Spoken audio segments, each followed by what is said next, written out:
আগামী 18 ফেব্রুয়ারি কেন্দ্রীয় বাজেট এবং নয়া পেনশন নীতি বাতিল করে পুনর পেনশন নীতি চালুর দাবিতে ত্রিপুরার কর্মচারী সমন্বয় সমিতি এইচবি রোড এক মিছিলের ডাক দেওয়া হয়। শনিবার এক সাংবাদিক সম্মেলন করে জানান সংগঠনের সাধারণ সম্পাদক মহুয়া রায়। পাশাপাশি আগামী 10 ফেব্রুয়ারি আন্তর্জাতিক নারী দিবসকে সামনে রেখে এক কর্মসূচির আয়োজন করবে তারা বলেও জানান। তিনি আর বলেন, কিছুদিন পূর্বে রাজ্যে আসা ষোড়শ অর্থ কমিশনের কাছে বিভিন্ন দাবি নিয়ে দেখা করার আহ্বান জানিয়েছিলেন, কিন্তু দেখা করার সুযোগ দেওয়া হয়নি তাদের। আজ এই সাংবাদিক সম্মেলনে অর্থ কমিশনের উদ্দেশ্যে রাজ্যের মুখ্য সচিবের কাছে 10 দফা দাবি সনদ তুলে ধরেন। ওদের দাবিগুলি হল রাজ্য ও কেন্দ্র সরকারের মধ্যে 50% করে বন্টন করা, এডিসি এলাকায় শিক্ষক কর্মচারী নিয়োগের জন্য সরাসরি অধিক অর্থ প্রদান করা, অনিয়মিত কর্মচারীদের নিয়মিত করা সর্বশিক্ষা অভিযান ও রাষ্ট্রীয় মাধ্যমিক শিক্ষা অভিযানে নিয়োজিত শিক্ষকদের নিয়মিত স্কেল প্রদান করা, নিয়মিত পথে কর্মচারীদের বঞ্চনার অবসান ঘটানো সহ আরো বিভিন্ন দাবি দেওয়া।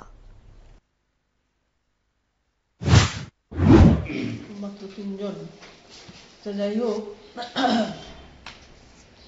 আপনারা শুনছিলেন যে আজকে আমাদের প্রেস মিটের বক্তব্য মূলত 16 ফিনান্স কমিশন রাজ্যে আসার পর আমাদের একটা আশা ছিল যে আমরা অন্যান্য সময়ের মতো আমরা আমাদের শিক্ষক কর্মচারী তথা আমাদের রাজ্যের জনসাধারণের দাবিগুলো আমরা ফিনান্স কমিশনের কাছে আমরা দিতে পারবো, কেননা এর আগে যতগুলি কমিশন এসছে আমরা আমাদের বক্তব্য তাদের কাছে রাখতে পেরেছি।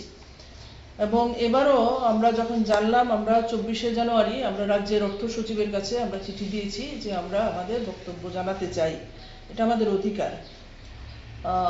আমরা 29 জানুয়ারি জানতে পারলাম যে রাজ্য প্রশাসনের থেকে যে শিডিউল তৈরি করা হয়েছে তার মধ্যে আমাদের কোনো নেই, শিক্ষক কর্মচারী সংগঠন বা অন্যান্য সংগঠনের কোনো কথা বলার সুযোগ নেই।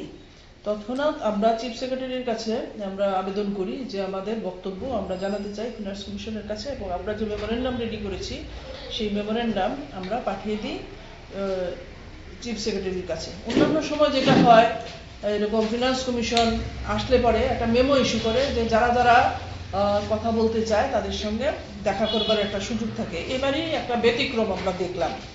তো আমরা 13 ফিনান্স কমিশনের সাথেও কথা বলেছি, 14 ফিনান্স কমিশনের সাথেও কথা বলেছি। 15 ফিনান্স কমিশনের সময় সেখানে কোভিড পিরিয়ড ছিল, সেটা পরিস্থিতি অন্যরকম ছিল।